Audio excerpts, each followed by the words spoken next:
This is the ultrasound of an 11 years old boy. He is suffering from acute epigastric pain, episodic for 2-3 years. Had many ultrasound performed, and except ultrasound, no other investigative procedure has been performed because of their socioeconomic condition.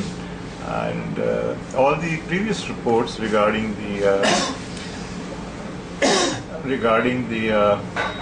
ultrasound are normal.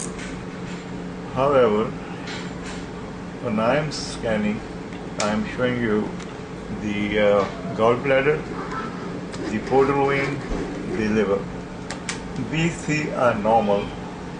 There is no pathology related to the kidney. This is the transfer section of the kidney, right kidney, hilum of the kidney, this area. And hepatic veins are normal.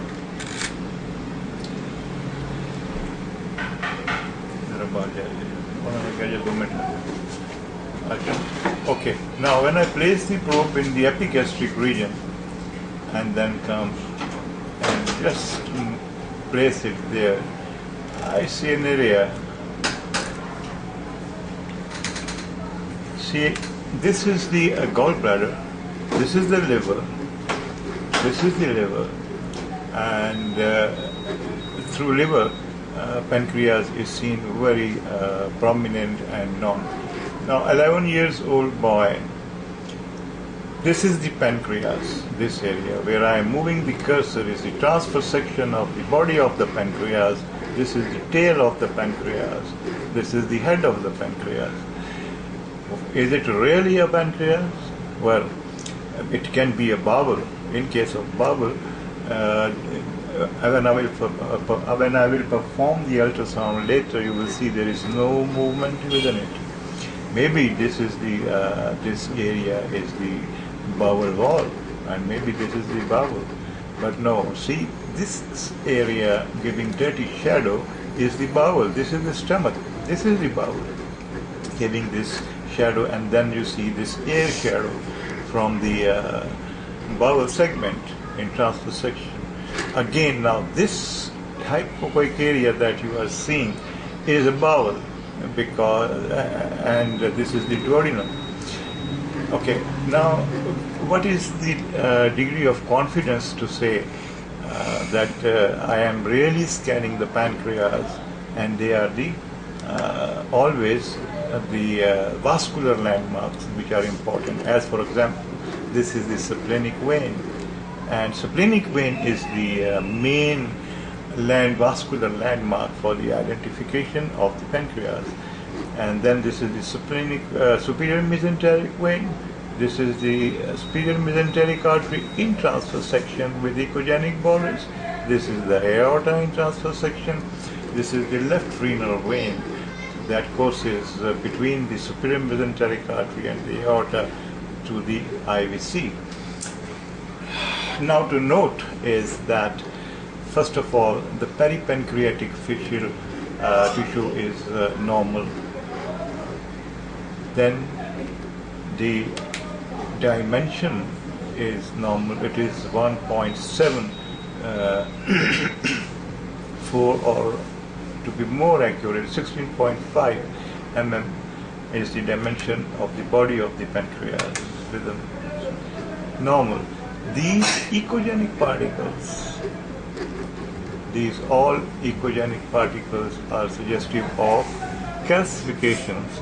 They are non-shadowing in this view. Few are, you will see shadowing from very few of them, but most of these echogenic areas, which are the calcifications within the pancreas, are in fact pancreatic calcifications in this child, and this is the cause of his pain that has not been so far diagnosed. Now you see, I'm going to show you the same. Keep in view all that I have narrated to you in still image. You see, when I will move the probe towards the left side, This is the bowel. And here I am keeping the probe still to show you, to see if there is any movement within these echogenic particles or this area, which is the pancreatic body in transverse section. Rest all are the calcification. These are bright echogenic areas, are calcifications, body of the pancreas, and here is the tail of the pancreas. This is the tail of the pancreas. Now this is the aorta, celiac axis arising from it, and this is the common hepatic artery. This is the splenic artery. So you should know this anatomy. Unless we know this, we will not be able to diagnose the issue properly. You will see that this is the artery, this is the common hepatic artery arising from, this is aorta, celiac axis, and then it bifurcates towards the left as splenic artery. This is the splenic artery. Okay, just a minute. Yes, this is the splenic artery. Okay, anyways, this is the portal vein. Is it the portal vein?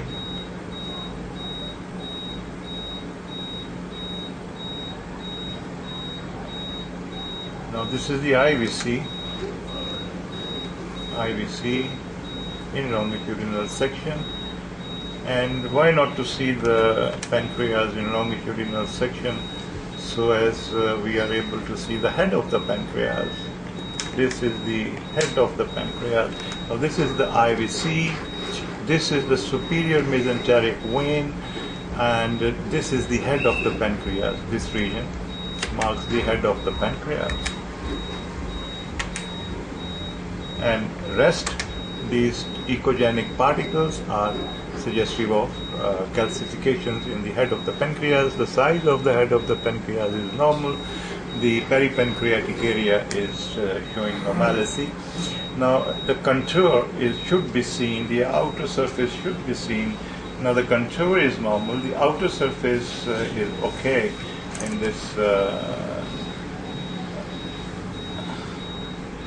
this case. And the causes, most important cause, most common cause as well, is alcohol in Western societies. Even here we can get it. But it is 11 years of child, one of the causes, that is alcoholic chronic pancreatitis. This is a case of chronic pancreatitis. Now the causes can be idiopathic, and secondly it can be due to obstructive process, and chronic obstructive cause is also known, and then chronic calcifying pathology of the pancreas is also one of the three major causes of chronic pancreatitis. Chronic pancreatitis is divided into three categories. Now let's see that I am really doing justice with my patient. Am I really seeing the pancreas? So talking about the causes, can be, this is the superior mesenteric vein, this is the splenic vein, which are the markers for the identification of pancreas. No, we do not see any vascularity either at the head of the pancreas nor at the margin. So no movement is seen so far. It's not a bowel. Our landmarks are justifying that we are doing proper ultrasound, and our landmarks are justifying that this is the pancreas. Okay, so most important, chronic calcific pancreatitis,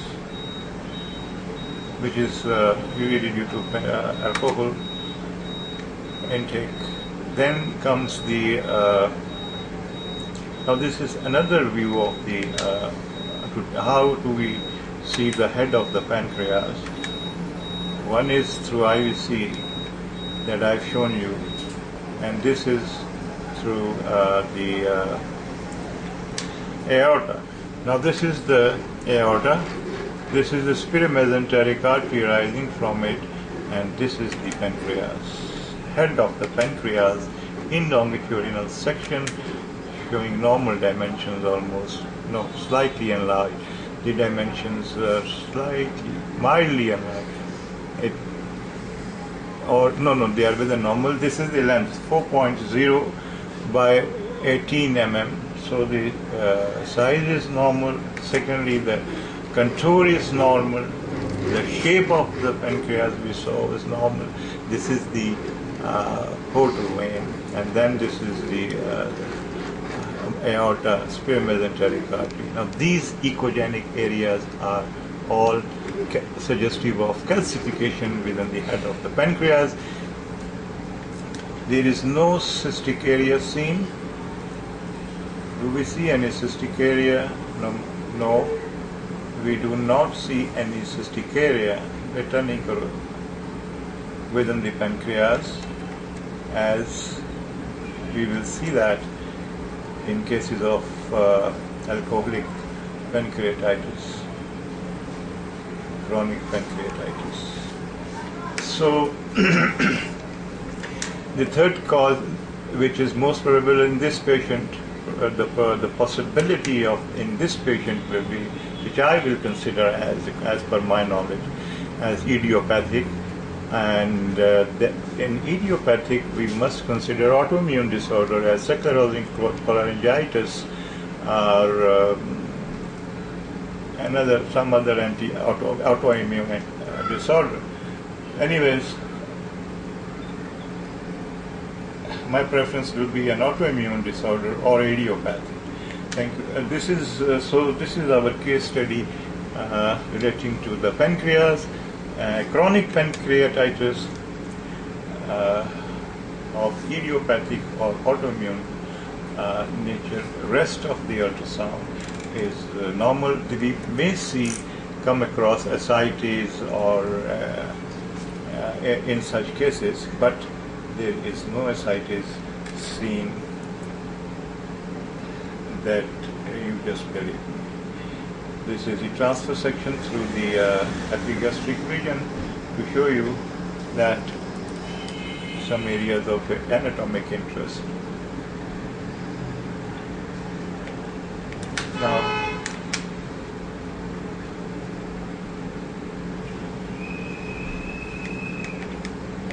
okay, see, this is the liver, this is the pancreas, this is the aorta, this is the sphenomesenteric artery, this is the splenic vein, this is the right kidney in transfer section, and this is in fact the left kidney in transfer section. This is the spine, aorta, and these are the echogenicities, the pancreas showing multiple, rather it is full of calculi. No area is spared up to the tail. Here, this is, I am showing you the tail. This is the tail of the pancreas. However, in between the area, in between these echogenic particles of that of the parenchyma is spared. So it may involve the exocrine or endocrine gland. Both glands of the pancreas can be involved in such cases. This is a magnified view.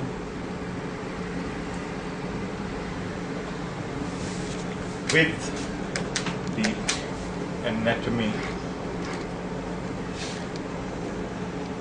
So thank you very much. This is our